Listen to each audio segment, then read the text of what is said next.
A descoberta da tumba intacta de Tutancâmon foi o maior achado arqueológico da história. Rei Tut logo se tornou um nome familiar. Todos sabem sobre os seus tesouros dourados, mas muito mais interessante é a história de sua trágica infância, seu extraordinário caso de amor e sua súbita e misteriosa morte. Agora, novas pistas estão revelando o homem por trás da máscara de ouro, o verdadeiro Tutancâmon.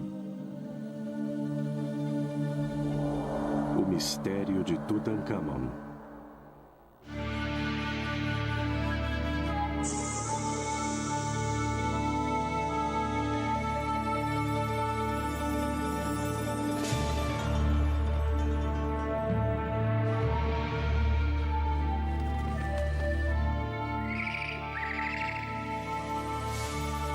Os grandes egípcios.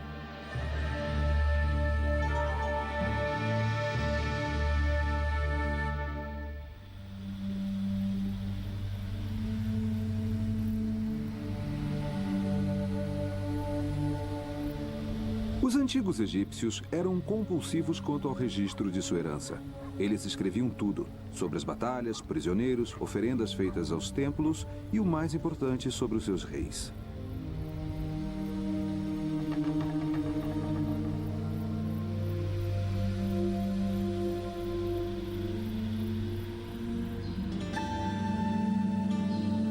Se um egípcio queria impressionar um estrangeiro com a civilização egípcia, ele desandava a ler uma lista de reis.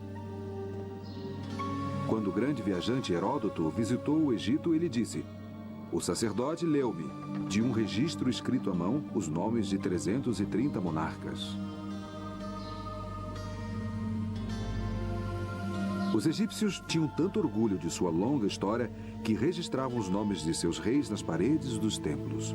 A lista que está melhor preservada encontra-se no templo de Sete I, em Abidos.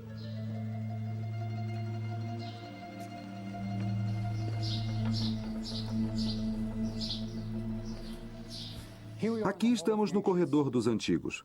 Há 3.000 anos, um ritual religioso muito importante ocorreu aqui. Sete I, lendo os nomes de seus ancestrais, garantiu que eles receberiam alimentos no mundo por vir. Este é Sete. E este jovem com uma trança sobre a face é um príncipe chamado Ramsés, que depois ficou conhecido como Ramsés o Grande. Em sua mão, ele segura um rolo de papiro. Ele está lendo os nomes. E aqui estão os nomes dos reis. Eles vão de Menes, o fundador do Egito, ao próprio Sete. Cada nome está numa cártula. É uma moldura de corda ovalada que magicamente circunda o nome do faraó. Um pouco de proteção mágica sempre ajuda. Acima, ele diz o que está acontecendo. É uma oração para os mortos. Kipitá Socorro-Cyrus, o senhor da tumba, que está no templo de Sete, possa dar oferendas aos reis do Alto e Baixo Egito do Senhor das Duas Terras, Sete I.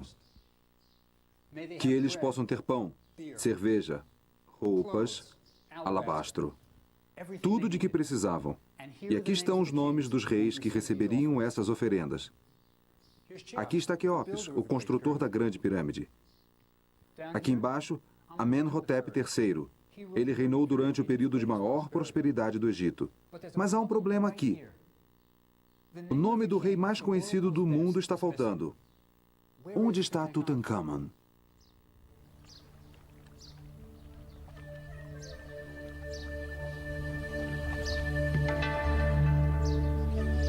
Para começar a desvendar o mistério de Tutancâmon, é preciso começar aqui, em Tebas, a antiga capital do Egito. Era um lugar de fabulosa prosperidade. Os tributos fluíam do Oriente Próximo. O ouro do Sul. O Egito estava no auge, resultado de mais de 1000 anos de estabilidade. Por séculos, os mesmos deuses eram adorados. As margens do Nilo transbordavam regularmente e as explorações militares do faraó garantiam a contínua prosperidade.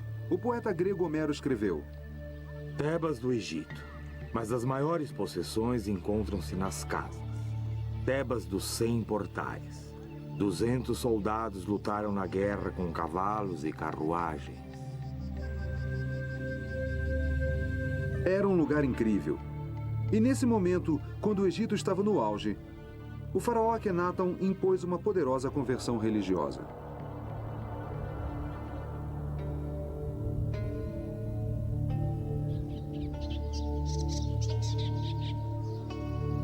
O divino e absoluto soberano do Egito tornara-se um herege.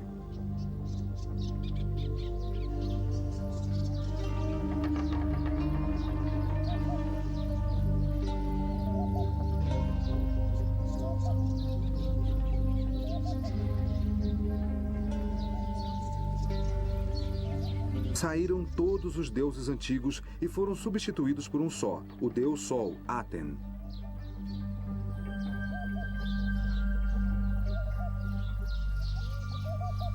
Com um pequeno séquito de seguidores, ele mudou a capital da gloriosa Tebas para um descampado desértico a 150 milhas da moderna Cairo, um local hoje chamado de Tel El Amarna. Foi aqui, durante este período único dos 3.000 anos de história do Egito, que Tutankhamon nasceu. O faraó Akhenaten começou a construção de sua nova cidade, estabelecendo marcos de fronteira para definir os seus limites. Ele proclamou que havia um só Deus, o Aten, o Deus Sol. E todos os deuses familiares que os egípcios haviam adorado por anos haviam partido. Não havia mais Osíris, o deus dos mortos, ou Anubis, o deus da mumificação com cabeça de chacal. Não mais Hathor, a deusa da música e do amor, e Bes, o anão com cabeça de leão tocando o seu tamborim.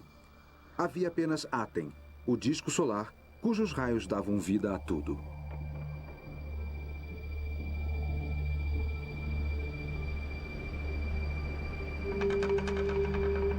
Esta era a religião dentro da qual Tutankhamon nasceu. Mas essas não eram as únicas mudanças realizadas por Akhenaton.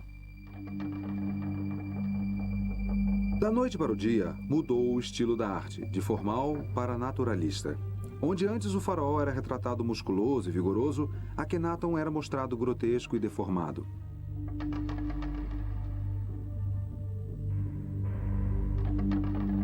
Nunca na história egípcia um faraó havia sido retratado deste modo. Suas estátuas mostravam um rosto alongado, peito inchado, pernas abauladas e braços raquíticos.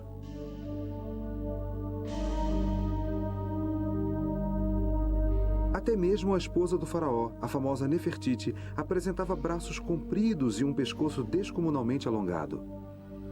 Suas 6 filhas, as princesas, foram retratadas com cabeças hidrocefálicas, deformadas, com o crânio projetado para trás.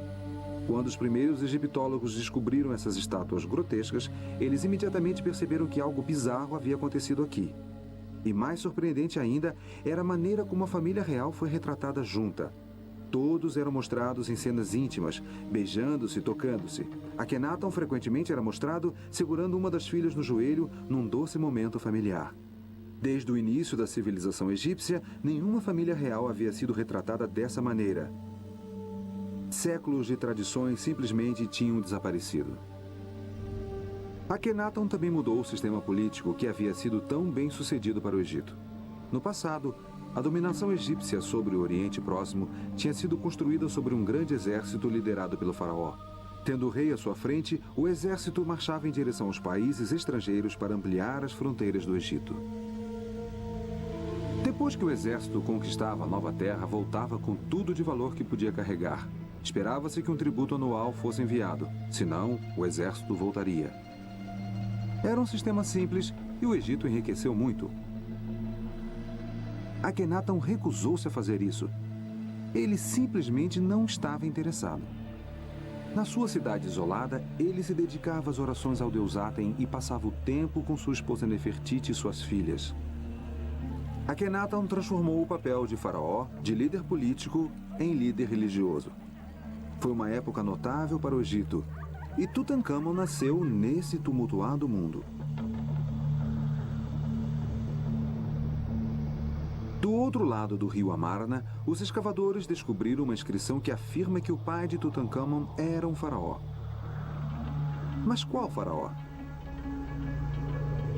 A resposta foi encontrada em um vale remoto, onde Akhenaton construiu a sua tumba.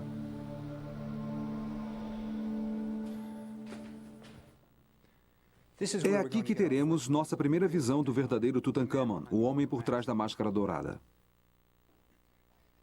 Está nesta parede danificada. É realmente difícil de ver, mas você verá pistas que são absolutamente singulares na história egípcia.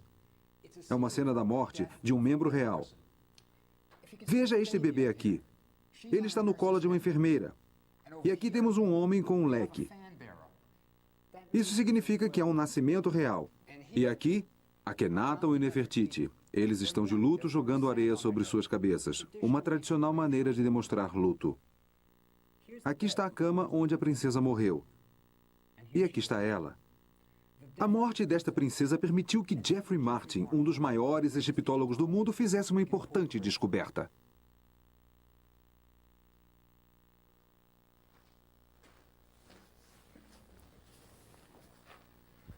O que o professor Martin percebeu é que nesta sala há uma cena quase idêntica. Aqui estão as carpideiras, e aqui está uma se abaixando e jogando areia sobre o rosto. Mas desta vez não é a morte de uma princesa. É a morte de uma das esposas de Akhenaton. Uma esposa de menor importância, Ia. E Martin sugere que a criança que nasceu não é nada menos do que Tutankhamon. É aqui que a vida e a história de Tutankhamon começam. Para Tutankhamon, crescendo em uma cidade retirada, a vida deve ter sido muito agradável. As crianças eram bem amadas no Egito. Sem dúvida alguma, Tutankhamon foi levado todos os dias ao brilhante templo para adorar Aten em uma atmosfera de tranquilidade e amor. Parece que Aten foi o único. Não havia nenhum aspecto negativo na filosofia do atenismo. Este não era um deus zangado, ansioso para punir crianças travessas. E do conteúdo da tumba de Tutankhamon, podemos ter uma vaga ideia da personalidade do jovem faraó. Ele aparentemente era um apreciador de vinho, pois foi enterrado com quase 3 dúzias de jarros de bom vinho. Um homem comum bebia cerveja, pois o vinho era reservado às classes mais altas. Então a adega de vinhos que Tutankhamon levou consigo para o mundo inferior era um tesouro e tanto. Mas todos esses luxos seriam de pouco consolo frente às tragédias que breve cairiam sobre o jovem rei. Enquanto Tutankhamon estava crescendo, um dos mais ambiciosos e astutos membros da corte chamava-se Ai. Sua tumba, entalhada nos rochedos íngremes de Amarna, é a maior de todas as tumbas dos nobres. Agora, aqui está o nosso homem, Ai. E sua mão está em uma posição de adoração. Ele está adorando o único Deus admissível aqui. Ele está adorando Aten. Atrás dele está a senhora Ai. Ela está vestindo uma linda peruca, há um cone de incenso sobre a sua cabeça e as suas mãos estão na mesma posição. Ambos estão adorando Aten. Agora, se você quer ver as recompensas que isso traz, venha até aqui.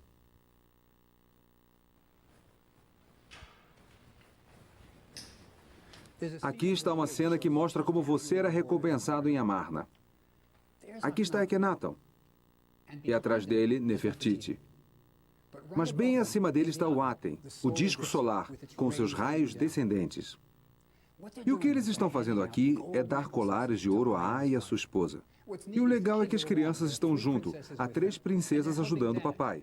Uma das princesas está segurando uma bandeja com colares de ouro que está passando para sua mãe. E você pode dizer exatamente quando essa parede foi entalhada, pois há 3 princesas. E Akhenaton e Nefertiti tiveram 6 filhas. Isso situa a cena bem no meio do reinado de Akhenaton.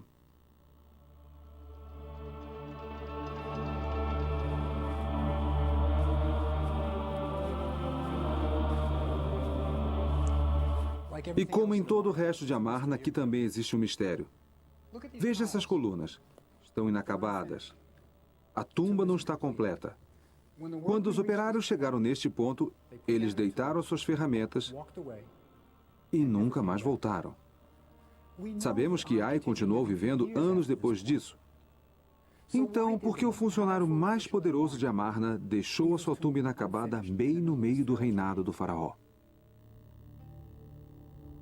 Ai interrompeu o trabalho em sua tumba porque não estava bem em Amarna e não tinha a menor intenção de viver ali.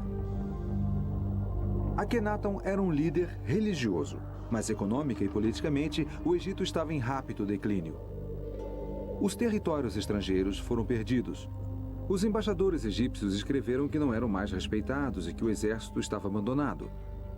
Até mesmo a nova religião não era um sucesso. O povo sentia falta de seus antigos deuses e Akhenaton e Nefertiti foram obrigados a subornar os habitantes de Amarna para que aparentassem fidelidade. No 17º ano de seu reinado, Akhenaton morreu, sob circunstâncias desconhecidas. Algum tempo antes da morte de Akhenaton, Nefertiti não é mais citada, e só podemos presumir que ela também tenha morrido.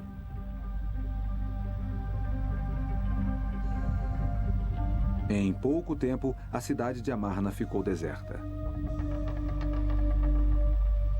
Uma indicação de quanto todos queriam esquecer o episódio de Amarna está no famoso busto de Nefertiti. Uma das maiores obras de arte da história do mundo foi deixada para trás, na prateleira de um escultor. Ninguém a queria.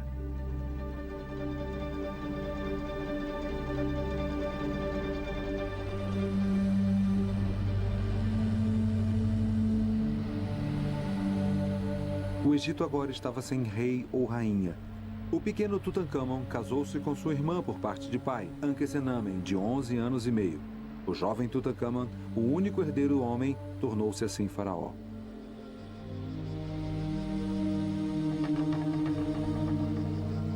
A Revolução de Akhenaton havia representado uma mudança muito grande para um Egito conservador. Tebas, com seus 2 grandes templos, tornou-se novamente o centro religioso do país, onde milhares de sacerdotes, negligenciados durante os 17 anos da experiência de Amarna, finalmente puderam retomar os seus rituais e adorar os deuses do Antigo Egito. Tutankhamon, acompanhado de sua jovem esposa Ankhesenamen, passou a morar no palácio de seus ancestrais. Imagine como deve ter sido para o jovem ser arrancado do único lar que ele conhecia e levado para uma cidade que ele nunca havia visto.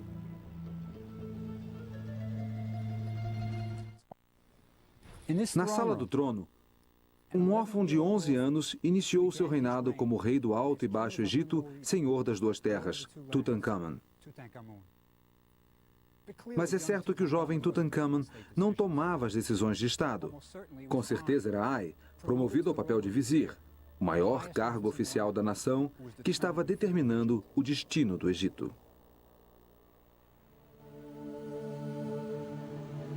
Tutankhamon não foi o único menino faraó da história do Egito. Uma carta, escrita 1000 anos antes por um outro menino rei, lembra-nos que apesar de Tutankhamon ser o rei do Alto e do Baixo Egito, ele também era uma criança. Durante o reinado do jovem Pepe II, seu vice-rei, Tunúbia, escreveu-lhe para dizer que estava voltando com um pigmeu. Um excitado Pepe respondeu com instruções. O vice-rei ficou tão honrado ao receber esta longa carta do jovem faraó que fez com que ela fosse esculpida na parte externa de sua tumba em Assuã para que todos vissem. Venha para o palácio imediatamente. Deixe tudo e traga o pigmeu. Quando ele descer com você para o barco, que ele seja guardado por um homem forte de cada lado. Cuidado para ele não cair na água. À noite, quando ele dormir, escolha homens de sua confiança para dormir com ele na sua tenda. Inspecione-o 10 vezes por noite. A minha majestade deseja ver esse pigmeu mais do que os frutos do Sinai e de Punt. Ele pode ter sido um faraó, mas ainda assim era uma criança. Nas suas jovens vidas, Tutankhamon e sua esposa Ankhesenamen já tinham visto muitas tragédias. Eles devem ter criado laços fortes durante o devastador resultado da morte de seu pai, Akhenaton. E após a morte de Akhenaton, não há menção alguma à rainha Nefertiti, que provavelmente morreu na mesma época.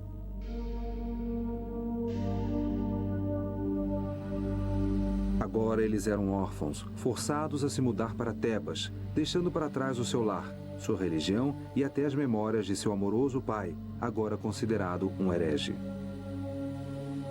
Dos objetos encontrados na tumba de Tutankhamon, a impressão era de que o casal era inseparável. Uma das peças mais tocantes encontradas na tumba era um pequeno relicário de ouro que uma vez abrigou uma estátua de Tutankhamon. Cada uma das cenas do relicário mostra Ankhesenamen no papel de uma esposa amorosa e atenciosa. As vinhetas mostram o casal real em cenas de intimidade. São tocantes. Enquanto Tutankhamun caça, Ankhesenamen segura sua próxima flecha. Tutankhamun despeja um perfume nas mãos de sua noiva. Obviamente, eles são devotados um ao outro e gostam de ficar juntos. Por motivos políticos, a cerimônia de seu casamento ocorreu quando ainda eram crianças. Mas existia claramente uma real ligação afetiva entre marido e mulher. O relicário provavelmente foi encomendado por Ankhesenamen como um presente para seu marido. De certo modo, foi uma carta de amor escrita em ouro. Eles formavam um casal mágico e na tumba havia uma lamparina mágica que era o seu segredo especial. O vaso de alabastro não tem nada pintado na parte de fora, nem na parte de dentro. Mas quando é aceso, revela o jovem casal.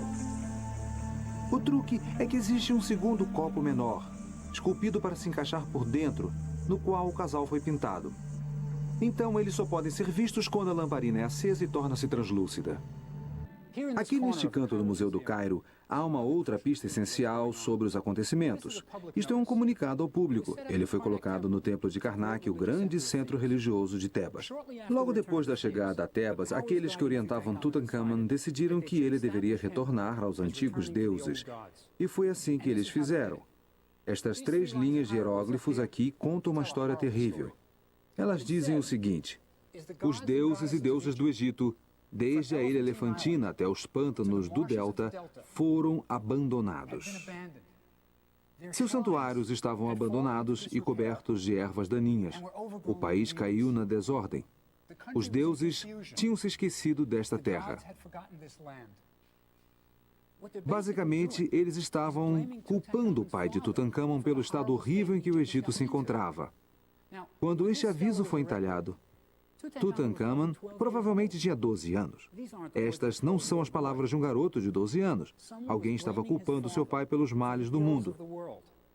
Pense como ele deve ter se sentido. Deve ter sido horrível.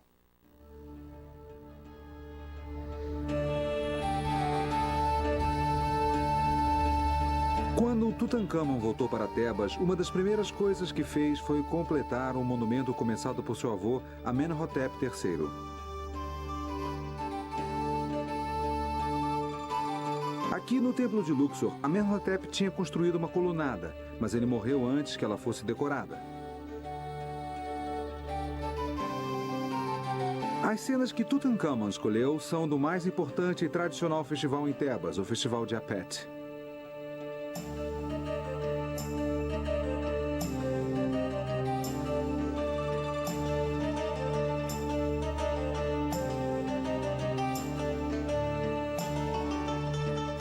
Apet é o antigo nome egípcio para o Templo de Karnak.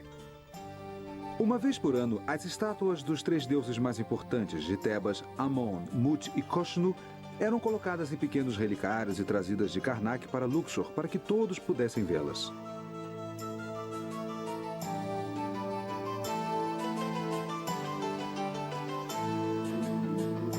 Havia procissões e as mesas eram empilhadas com peças de carne como oferendas para os deuses. Músicas, palmas, cantos e danças. Era um momento de excitação e Tutankhamun retratou tudo isso.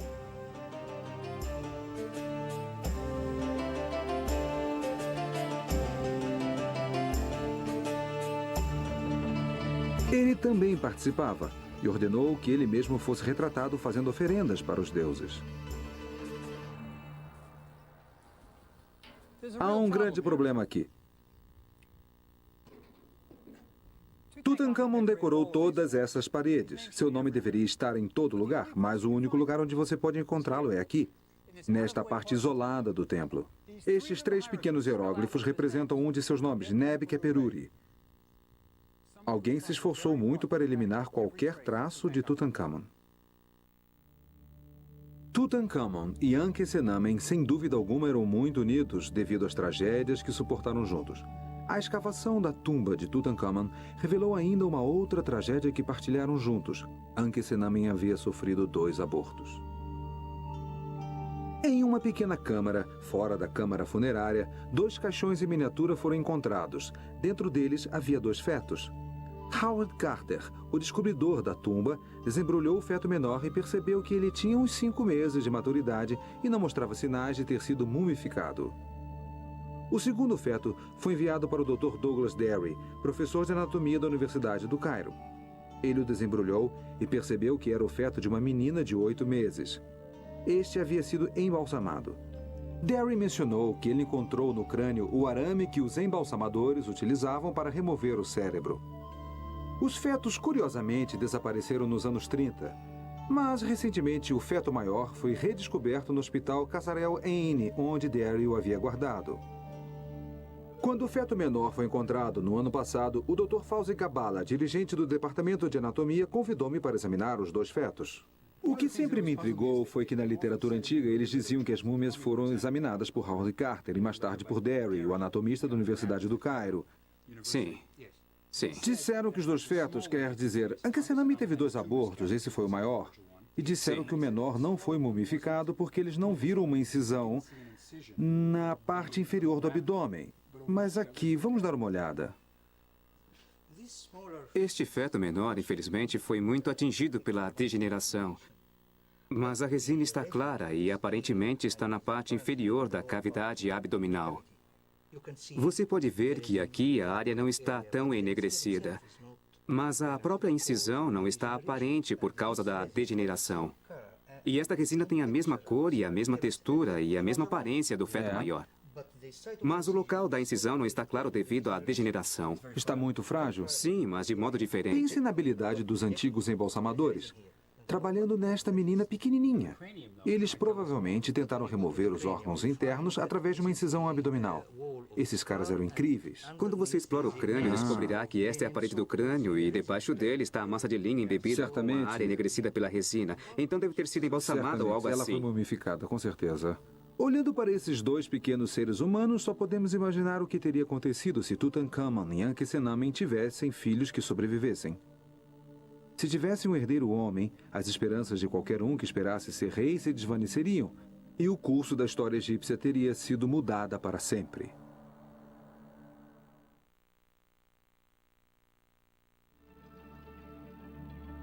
E ocultando-se nas sombras estava o pior pesadelo do menino rei.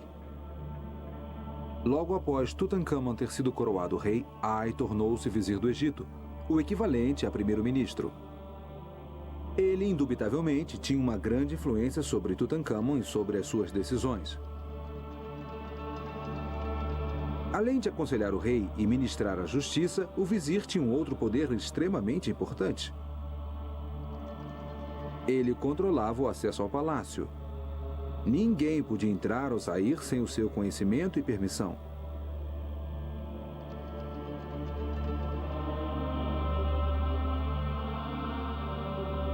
Entre os servidores de Ai, sem dúvida, havia aqueles que faziam o mal, assim como o bem.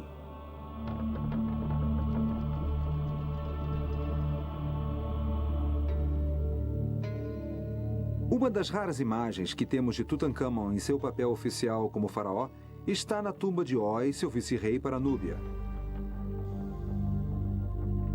Aqui podemos ver o jovem rei realizando seus deveres oficiais sozinho.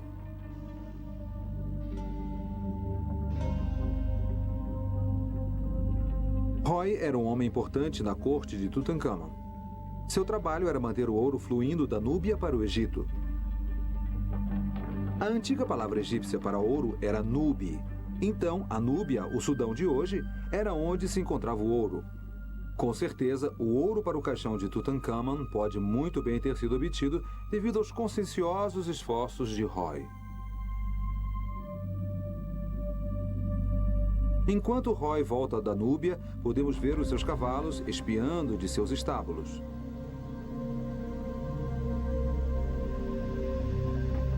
A decoração de sua tumba é dominada por núbios, trazendo seu tributo a Tutankhamun.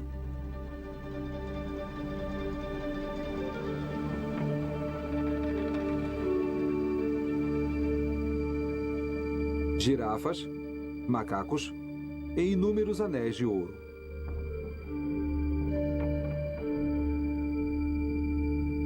Quando Roy foi enterrado, Tutankhamun era um jovem amadurecido, capaz de pensar por si mesmo.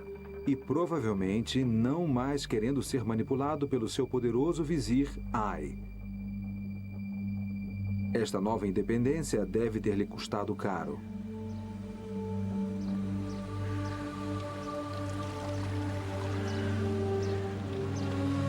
E depois, súbita e misteriosamente, com apenas 20 anos de idade, Tutankhamon morreu.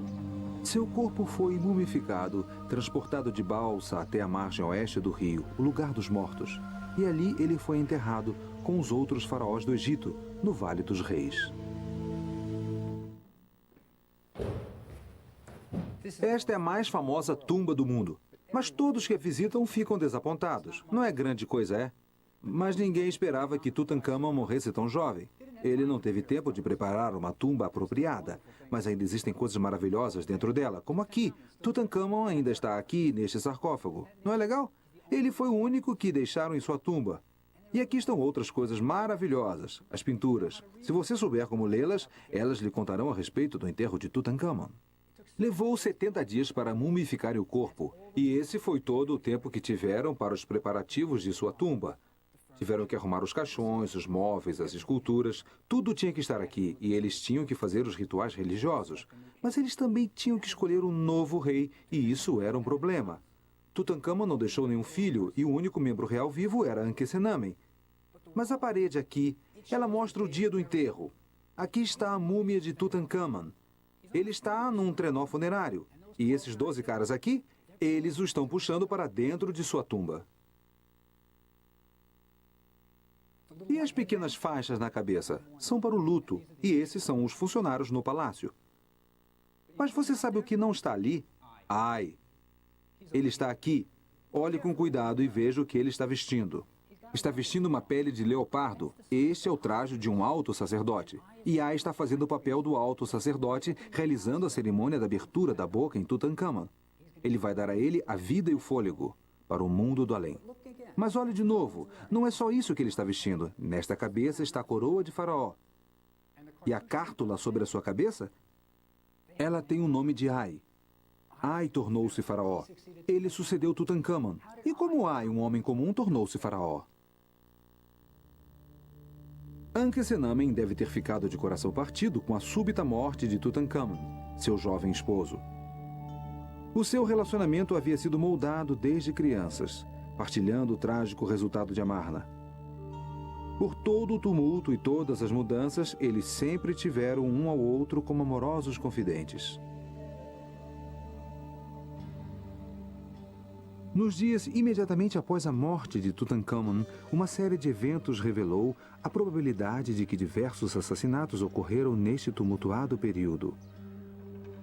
O primeiro desses eventos, um pedido de Ankhesenamen, está gravado em uma antiga lâmina encontrada nos arquivos da capital hitita de Beyserrir, na moderna Turquia.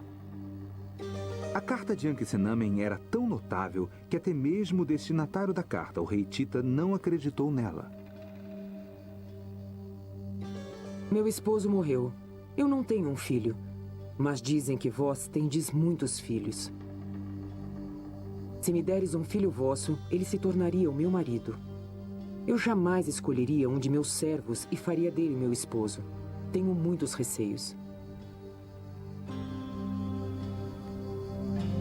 Por que Ankhesenamen estaria pedindo para que um esposo lhe fosse enviado de fora das fronteiras do Egito e logo dos hititas, um tradicional inimigo do Egito? O rei hitita recusou, achando que era algum tipo de truque. Desesperada, Ankhesenamen escreveu-lhe novamente. Por que dizeis, eles podem tentar enganar-me? Se eu tivesse um filho, escreveria para um país estrangeiro de maneira a humilhar a mim mesma e ao meu país? Vós não confiais em mim e dizeis tal coisa. Aquele que era o meu esposo morreu, e eu não tenho filhos. Devo, por acaso, tomar um de meus servos e fazê-lo meu esposo? Dizem que vós tendes muitos filhos. Dê-me um deles, e ele será o meu esposo e o rei das terras do Egito. Então o rei enviou um de seus filhos ao Egito para desposar a desesperada Ankhesenamen, mas ele nunca chegou lá. Em algum lugar, no campo aberto de uma fronteira egípcia, ele foi assassinado. Por que Ankhesenamen estava tão determinada a encontrar o marido fora das fronteiras do Egito? Em cada uma de suas cartas, ela declara que nunca irá se casar com um servente. Esta não é uma frase comum. Deve ter havido alguma ameaça específica. Quem estaria forçando Ankhesenamen a tomar um homem comum como esposo? A resposta foi encontrada mais de 3.000 anos depois, na loja de um conhecido negociante de antiguidades no Cairo. Na primavera, Percy Newberry, um egiptólogo, encontrou em uma loja um anel com 2 cártulas. Uma de Ankhesenamen e outra de Ai. Newberry imediatamente escreveu a Howard Carter sobre esta revelação. Meu caro Carter, interessará você saber que acabo de ver um anel, que tem nele a cártula de Ankhesenamen junto com o prenome do rei Ai. Isso pode ser interpretado como significando que o rei Ai casou-se com Ankhesenamen, a viúva de Tutankhamon.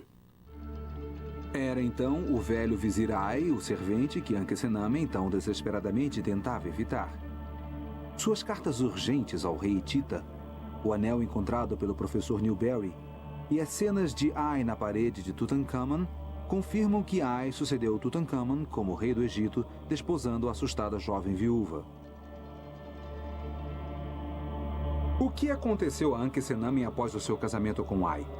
Quando o professor Newberry descobriu o anel, provando o casamento entre o ancião Ai e a jovem Ankhesenamen, de 21 anos, ele escreveu para Howard Carter. Há alguma chance de você ir para o Vale Oeste para ver a tumba de Ai? Se você for até lá, há uma dúvida muito interessante a ser esclarecida. Em uma das paredes da câmara do sarcófago, há uma figura do velho rei Ai, com a rainha Tei atrás dele. Existe algum traço de alguma figura atrás da rainha Tei? E a cártula é grande o bastante para o nome de Ankhesenamen? Se Ankhesenamen estava viva quando Ai morreu, cerca de 3 anos após o seu casamento, ela seria mostrada nas paredes de sua tumba. Então, é na tumba de Ai que precisamos procurar as pistas para o destino de Ankhesenamen.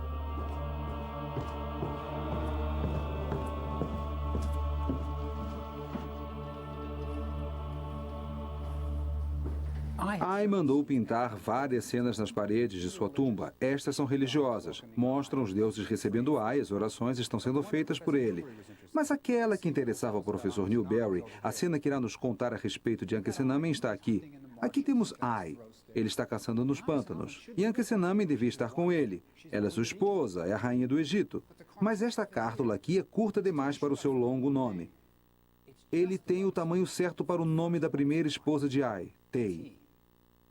E esta figura aqui é Tei, mas não há espaço para Ankhesenamen atrás dela. E os hieróglifos nos dizem que Tei é a rainha do Egito. O que aconteceu a Ankhesenamen? Para Tei poder se tornar rainha, Ankhesenamen teria de ter morrido. Assim como para Ai tornar-se rei, Tutankhamon teria de ter morrido. Só podemos imaginar que Ankhesenamen sofreu uma morte semelhante àquela do príncipe Tita e de Tutankhamon. Poderia se tratar de um serial killer? Ai poderia ter matado em seu caminho para o trono?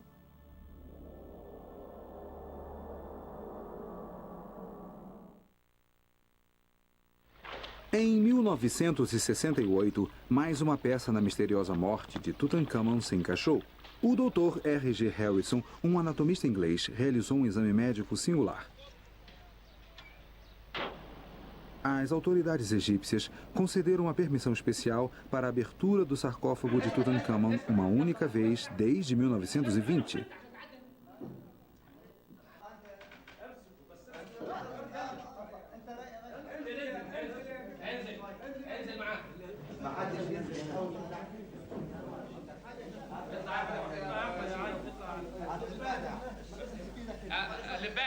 Observado por turistas impressionados, o corpo mais uma vez foi revelado.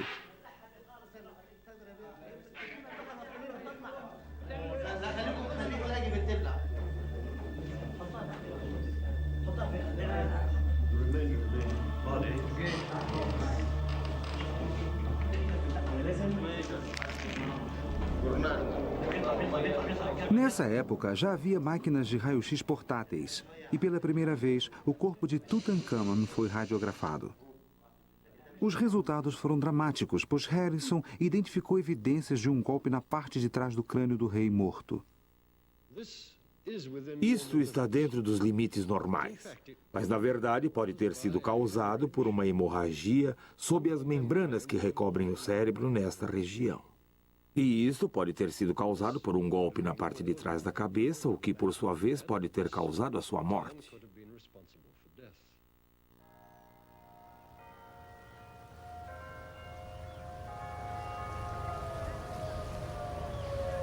Ninguém tinha olhado para os raios-x de Tutankhamon desde que Harrison os havia estudado há mais de 30 anos.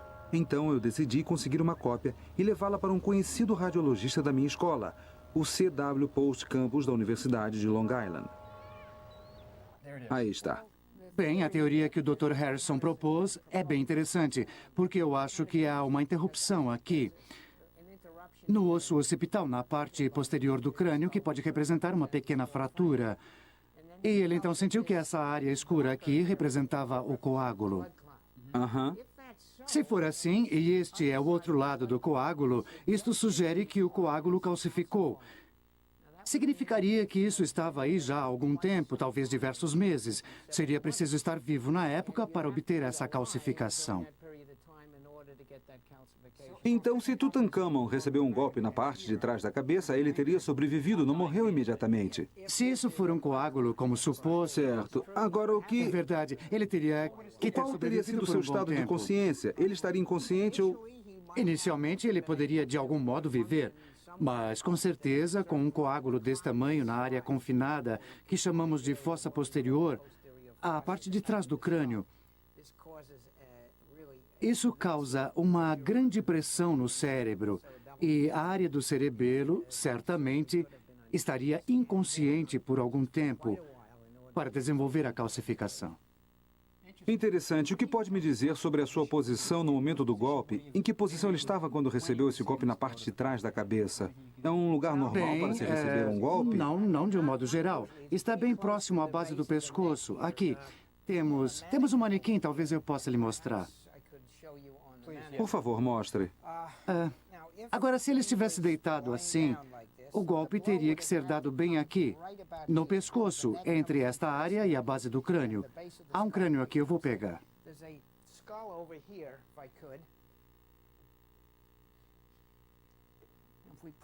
E se o pusermos na mesma posição, a coluna cervical seria aqui. Certo. E a área que pensamos estar fraturada está bem aqui. Então o golpe teria que ser dado assim. Então ele poderia estar dormindo com o rosto para baixo quando o golpe foi desferido. É verdade. Ou a sua cabeça poderia estar assim. E ter sido golpeada dessa forma. Então ele talvez ficasse inconsciente, poderia sobreviver pelo menos um mês ou dois assim, e depois morreria como resultado do golpe. Correto, Interessante, correto. obrigado. Obrigado. A nossa nova prova do raio-x sugere que Ai teve de fato vários meses para tramar o seu caminho para o trono. Se Ai assassinou Tutankhamon, Ankhesenamen e o príncipe Tita, por que ele não foi levado à justiça? A resposta está escrita nas paredes da tumba de Hekmarai, que registrava os deveres e poderes do vizir. ممكن نروح هنا؟ شكرا.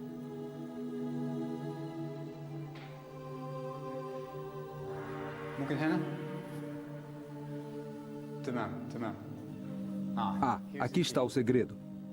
Que ninguém julgue no domínio do vizir.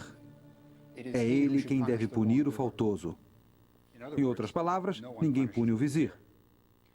Não temos uma arma fumegante, mas está claro que Tutankhamon, Ankhesenamen e o jovem príncipe Tita todos tiveram que morrer em alguns meses para que Ai se tornasse faraó. Era Ai, como vizir, que poderia arranjar para que Tutankhamon fosse morto no palácio. Era Ai que poderia arranjar para que o jovem príncipe Tita fosse morto nas fronteiras do Egito. E somente Ai poderia forçar Ankhesenamen a casar-se com ele e depois mandar matá-la. Esta estranha sequência de eventos que ocorreu há 3.000 anos em Tebas foi toda em benefício de Ai. No final, os esforços de Ai trouxeram poucas recompensas. Ele morreu 3 anos após tornar-se rei. Sua tumba foi roubada, sua múmia foi destruída, seu nome foi apagado e os objetos preciosos que ele planejava levar consigo para o mundo além foram roubados. Hoje, o seu nome é desconhecido, lembrado apenas pelos egiptólogos, pois ele sucedeu Tutankhamon como faraó. Quanto a Tutankhamon, os egípcios odiaram tanto o que o seu pai fizera que sistematicamente removeram todos os traços de sua memória. É por isso que a cártula de Tutankhamon não está incluída nas paredes de Abidos, onde estão registrados os nomes de todos os reis do Egito. É por isso que o seu nome foi apagado das colunas do templo de Luxor que ele decorou. Mas apesar disso, seu nome ainda vive. Sua pequena tumba no Vale dos Mortos, logo coberta pelo cascalho do enterro de um faraó posterior, manteve-se intocada por 3.000 anos. Tutankhamon, que tanto sofreu em sua vida, descansa em sua tumba. O único faraó que ainda está enterrado no Vale dos Mortos. Somente para ele, a antiga oração egípcia tornou-se verdadeira.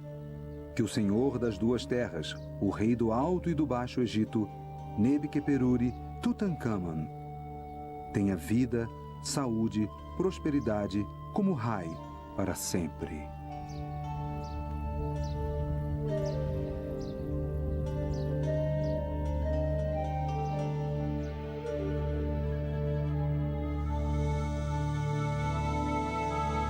Versão brasileira. Tempo Filmes, São Paulo.